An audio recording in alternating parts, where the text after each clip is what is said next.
Welcome to my review of Zero Wing for the arcade. And this game took me around 7 hours, 25 minutes to beat after completing the Genesis version. And the Sega Genesis version is much fucking easier than this game. This is quite a bit harder. One of the things that I mentioned about the Genesis game in my review is that the Genesis one has a much more unbalanced difficulty than this version. So in the Genesis version, it's really only the two final stages that are, the hardest part of the game, but the rest of the game is pretty moderate to easy if you're accustomed to shooters. So it's really those last two stages. And there's some bullshit difficulty in the Genesis one that I thought was kind of shitty game design. And this one amplifies those shitty design elements. So the problems that were in those last levels in the Genesis one are present in this. Really, it was only one issue. There was one issue I had with the Genesis. I mean, the last levels were just dense, difficult levels, which was fine. But the final boss was just extremely cheap, even in the Genesis version, where at the end of the boss fight, you have these skulls that you just can't destroy in time, and they home in on you and destroy you, and it's pretty ridiculous. I did learn how to beat it, and I covered that in the tutorial, and at least that version, it was beatable. The problem with this arcade version is that it's unbeatable in this version, so if you do it a certain way, I'll explain. But in this version of the game, if you get to the final checkpoint of the game, it seems to be impossible to beat, meaning that without any starting power-ups at that checkpoint, there's no way you'll be able to beat the final boss. Your fire rate just won't be high enough to destroy the skulls that come at you. So you need a 30 hertz fire rate on a rapid fire controller to be able to do it. As far as I know, there's no other way to do it. And I do explain that in my tutorial of this game, which I'll link in the description. Now, there is some very hard dodging. You see here, having to dodge these homing missiles while dealing with everything else is pretty tough in this boss fight. But the last boss is just ridiculous, because in the last boss, it's just fucking insane because there's nothing you can do about it. I spent a few hours just practicing with save states just on the final boss and sections of the boss. Just practicing parts of the boss fight, and it gets to a point where you just can't do it. And it doesn't matter how skilled you are, your fire rate just isn't high enough to take out the skulls before they bust into you, because they home right into you. And you don't have any speed power-ups, so you can't dodge them. You have to kill them. So I'm going to show an example of that like I did in my tutorial for the game. I'll show that at the end of the video, and you'll see a little bit of what I mean. So you're going to need a 30 hertz fire rate. So that's already a shit design, because if you're playing this game in an arcade, you have no chance at beating the game unless you get to the last boss with power-ups from previous checkpoints. Now you see here I found the safe spot for this boss, and this is just demonstrating that some of the bosses have somewhat safe spots, especially this one. This particular boss has a complete safe spot for the most part. I probably could have just stayed in one place without even moving, but it's very easy if you know that. But most of the bosses take a lot of hits, especially if you're mashing the buttons manually. It's going to be a lot fucking harder. I was using a turbo controller, and I went through about 3 different fire rates before I found that I needed a 30 hertz fire rate for the final boss. But as I played through the game, I was experimenting with different fire rates. And trying to mash manually, it's probably going to take a lot longer to take out bosses and shit like that. So the game doesn't seem very well balanced for playing in an arcade where you're going to have to mash the button constantly. Like I said, it seems like it's impossible to even beat the final boss from that checkpoint, which is very shitty design. The game has a very good soundtrack, pretty memorable as far as that goes. And as far as gameplay, it's a pretty dense, fast-moving shooter, as you can see here. There is definitely a lot of memorization and skill required to beat some of the checkpoints. There's some very hard checkpoints. And this is where the difficulty starts to spike up a bit, but once you get to stages 7 and 8, it really spikes. But this version has a lot more balanced difficulty. It's not balanced. It's still, like many arcade games at the time, the difficulty's all over the place. You may get to one part that's easier than, you might get to a part in a later level that's easier than some of the earlier levels. It's not really balanced. It's not a gradual difficulty curve, which is common for these arcade games. We're all over the place, but it's a lot more balanced in the Genesis version, in that this game is pretty hard the whole way through, as where the Genesis version is quite easy, and then the very end is extremely hard. Now in this, of course, the very end of the game is much harder than the end of the Genesis version, You can see how many enemies and bullets and shit are on screen by this point. This is the semifinal stage.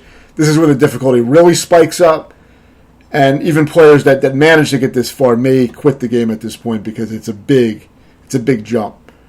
So if you're not accustomed to some, pretty crazy types of levels in these games, you may struggle to get past these later areas. The game does really punish you when you do. It has infinite continues, the game. And if you lose a life, you start at the last checkpoint you got to. Each stage has several checkpoints you start at when you die. And you have unlimited continues. And usually they'll start to give you power-ups pretty early into the checkpoint, but most of the time you'll be lucky to get a single power-up. You won't always be able to get enough power-up to power up your weapon to the next level or two. Because I think each weapon can be powered up twice, so you get them stronger, but rarely do I get them this powered up. But you see here I have my gun pretty powerful. This is very rare that I get it that strong. That was a very hard checkpoint, but after dying there, I did get the checkpoint. So now to show a little bit later in this stage, I just wanted to show, I try to show some of the hardest parts in these reviews so that you can get an idea of if the game is going to be beatable for you and if it's something you want to try. So I usually show final boss fights and things like that. I know that's not conventional in a lot of reviews, but I feel like that's an important part of the game. So even though it's a quick review, it does. My reviews do cover the entire game usually because I also beat every game that I review. I won't review a game unless I completed it. But yeah, it does get pretty dense. In this next part coming up, you'll see some density with the enemies and fast bullets and all that kind of shit. It gets pretty wild. At this point, luckily, I was able to keep my powered up ship and beat the rest of the stage on my first try and get fairly far into the final stage, all on this one life. Therefore, I didn't have to start these fucking checkpoints completely naked, which would have been a lot harder. So that's always going to make it harder. The longer you can survive, the better. But most of the time, I was dying on the next checkpoint because this game is quite difficult, and I would die frequently. That's why it took 7.5 hours to beat. And that was after being familiar with the Genesis version. So this boss does have a safe spot, though. So that makes a huge difference because that checkpoint seems like it would be very hard without any starting power-ups. I mean, they will give you power-ups probably in the beginning of the checkpoint, but not enough to be as powered up as I am here. Some of your power-ups include 2 pods that one below and above, which gives you 3 times the fire rate, basically.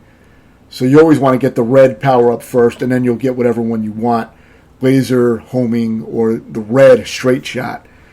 But basically the best thing to get seems to be the homing shot that I have here. It seems like the best weapon for every part of the game. There's not like too many incidences where I'd recommend a different weapon. No, I did use different weapons at a few points, but I also didn't have my fire rate dialed in on a turbo controller. Now, if you're really fucking old school and you just want to play it the way it was in the arcade where you got to mash the button, then good luck with that shit because it's going to be different. It's going to be different doing it that way.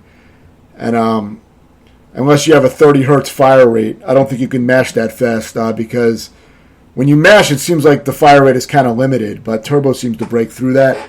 Could be in my head. Maybe I'm not mashing at the right rhythm or something, but when I mashed, I wasn't getting bullets to come out that fast. So, that seems like that's going to be a huge problem, and it is kind of bullshitty that, that if you don't have the right fire rate on a turbo controller, you can't beat that checkpoint. It means that the game is kind of designed just to take your money at that point and just have you die again and again on the final boss with no way to beat it. I mean, you'll get far into the final boss fight, but then near the end, when the skulls start coming out faster, you'll just be fucking toast, At that point, you're fucked. So, just a warning, and my tutorial does cover that you need a 30 hertz fire rate if you want to beat the game on your first time playing checkpoint to checkpoint. Your only other option besides that is just learn the game well enough to where you can carry the power-ups for, several checkpoints without losing them. And then if you fuck up on the final boss, you'll have to just reset the whole game. So that's your other option. But if you want to actually play the game checkpoint to checkpoint and work on it, you're going to need a 30 hertz controller. So if you don't, the Retro Flag Genesis style controller, 6-button controller, that has the right fire rate. None of my other controllers had it. My highest one was 24 hertz, I think. And the retro flag, my cheap little $16 controller, was the one that was able to do this. You see me fighting the last boss right now. It was the only controller that could do it. But if you have shoot 'em up MAME, you can set the fire rate of each button, apparently. So that's another option. But yeah, the final boss is also bullshit. Looks very cool, but the design is kind of shit. Because it forces you to stay in this one area of the boss the whole time and try to catch these missiles, which is kind of a weird way to play the boss. If you don't do it that way, it's a lot harder to dodge everything all the way in the back of the screen. So you're kind of following it the whole time. And it just gets more bullshitty because near the end of the fight, the skulls rush out super fast. And like I said, if you don't have that, I'll show you what happens if you don't have the right fire rate. Here you're going to see me beat it. See, and then you got to do some really weird bullshit here. Look at this maneuvering I'm doing here. Even if you have the right fire rate, you got to do all this weird shit in the back. I don't know how else to beat it. So I memorized how the skulls were going to come out, and I had to get really close to the bottom at one point. See? Where I'm like touching the ship, like pixel perfect. I didn't know how else to beat it, so that's what I practiced, and that's what I was able to execute and beat the game. But real bullshitty final boss that you have to have, one, the right fire rate, and two, you got to do all that weird safe spot positioning. Maybe you don't have to do that, but that's the only way I was able to do it. And I think the game expects you to beat it several times to get some kind of better ending. But, I didn't bother with that. So here's what happens if you don't have the right fire rate. Now, I'm not using the proper weapon, but this is what will happen. If you don't have the right fire rate, the skulls will rush into you and just kill you. Now, here I'm getting hit by the missiles, which is sloppy. So, it's not the missiles that will kill you, but the skulls will. Eventually, the skulls will move too fast, and you won't be able to take them out. So maybe we'll see it here. I think this might be with the wrong fire rate, but the proper weapon. So let's see what this is exactly. If you don't have the right fire rate, though, everything will look fine, but the skull will just bust right through your fire and just kill you. And it'll happen every time you get to the end of the boss fight. So I don't know if we're seeing it there yet, because I got hit by the missile again, but it's real shitty because, like I said, if you don't have that right fire rate, you're just going to get fucked every time.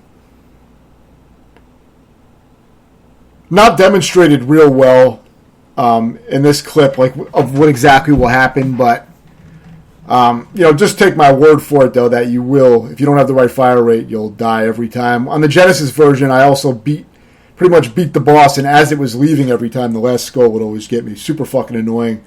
That happened to me over 3 or 4 times where I pretty much beat the boss and then got killed. And then you got to redo the checkpoint before the boss as well, which isn't too hard once you memorize it. But yeah, overall, I would give this game a 7 out of 10. I think it's a good, solid shooter, but it's not great. And I would definitely take off some of my score for the bullshit final boss and all the bullshit you have to pull.